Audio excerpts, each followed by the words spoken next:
I recommend this film, but watching it during a pandemic was a bit rough in parts.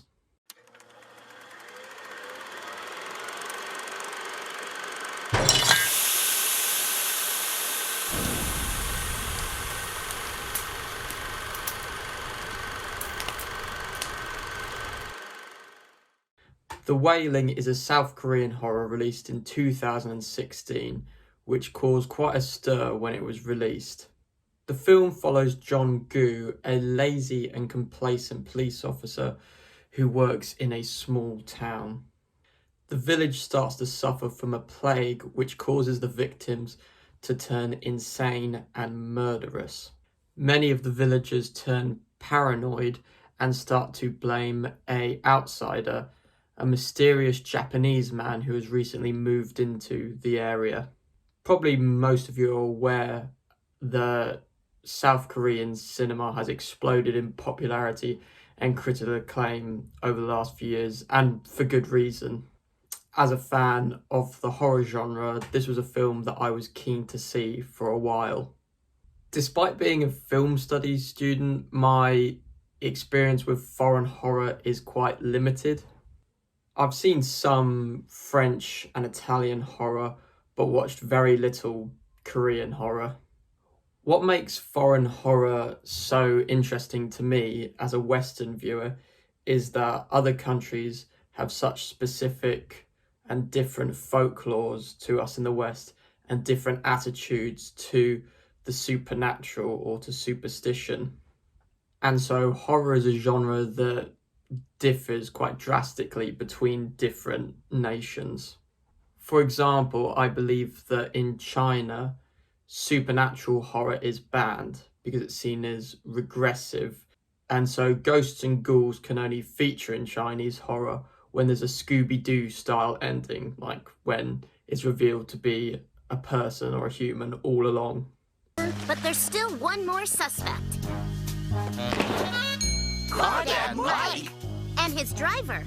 And for these reasons, when I watch Asian horror, I find it very interesting and perplexing because the way it creates a sense of the macabre is so different to how Western movies do so.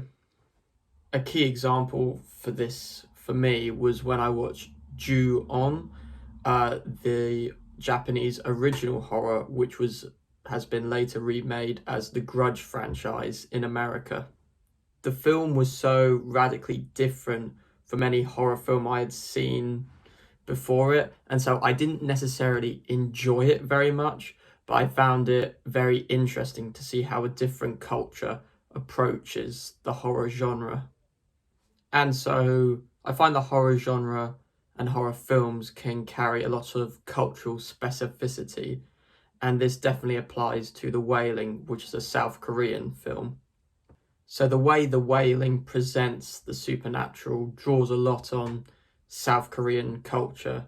There are Korean-specific rituals in the film, and towards the final act, there's a lot to do with shamans, which is very specific to South Korean culture.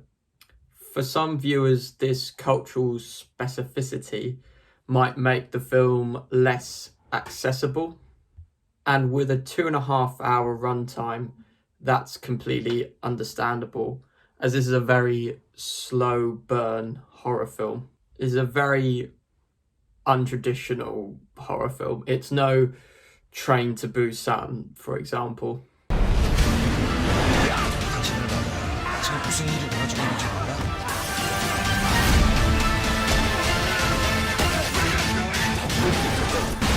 The first half of the film plays out like a police thriller as the ineffective police force tries to make sense of the situation.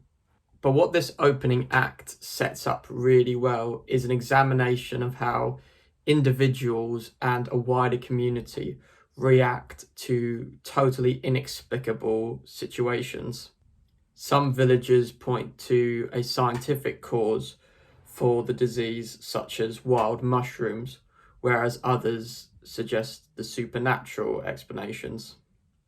But we eventually see mob mentality take a hold of the village, and this is manifested in the community blaming a Japanese man who has recently moved into the area.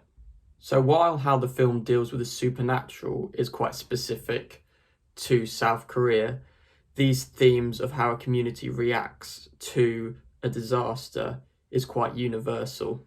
While the second act of the film is a bit more cliche and becomes less ambiguous, the film still shines through its examination of this issue of how a community reacts to a disaster, and specifically through our lead character of the police officer. Fairly common in South Korean cinema, our lead character isn't exactly heroic and is actually quite a flawed person. Jong-gu is rather detached and unempathetic to the other villagers suffering from this disease, but once he has a personal investment in the pandemic, his character develops quite drastically. We see his character struggle to deal with the situation, and he's pulled between approaching it from a rational point of view or coming around to a superstitious understanding of what's going on. And also he struggles with the village's mob mentality, which is all pointing towards this Japanese man.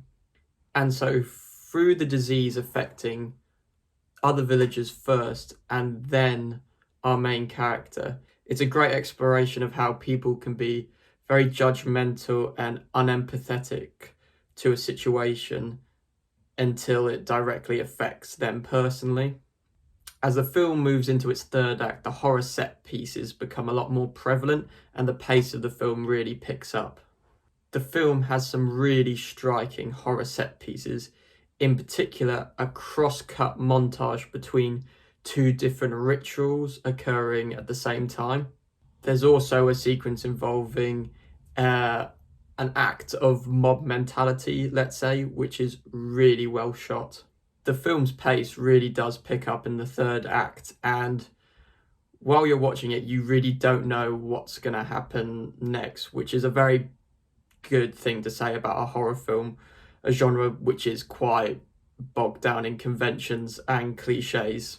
The film's ending is probably going to be the most polarizing aspect of the film.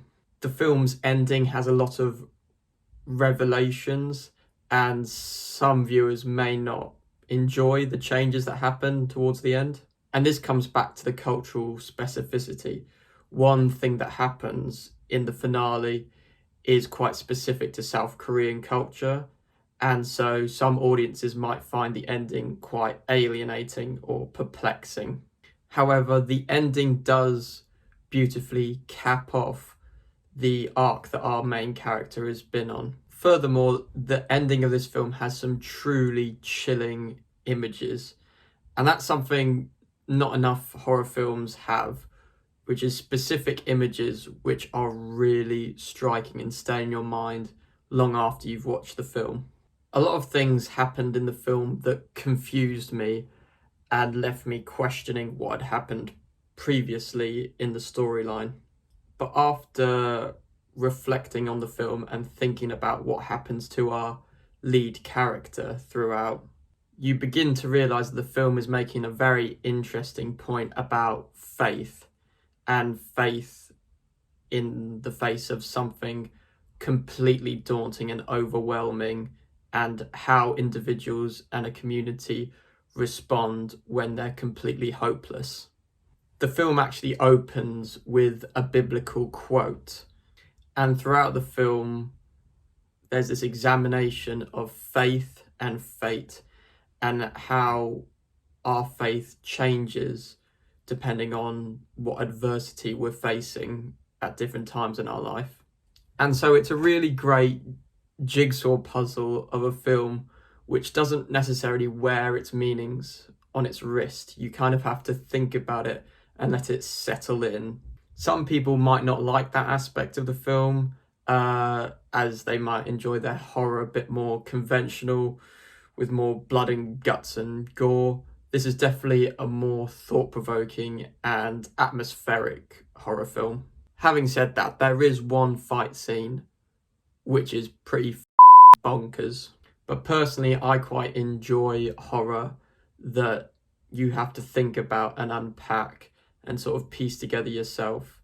I've taken one interpretation from it, but it's really a film that you could interpret in a multitude of ways. So while the film's very long, it's got some pacing issues, and it's very culturally specific, I think The Wailing's a really excellent horror film. The film is beautifully shot with great cinematography of the South Korean mountainous landscape, and there's horror set pieces which are executed so well. But as well as this, as all great horrors should, the macabre aspects of the story are in service of deeper and more complex ideas and themes, and aren't simply there to make you jump. I'm not really sure if I'm a fan of the rating system I've used before, of like the rating out of 10. So I'm simply going to say that this is a really good film and you should go watch it if you've got a few hours to spare.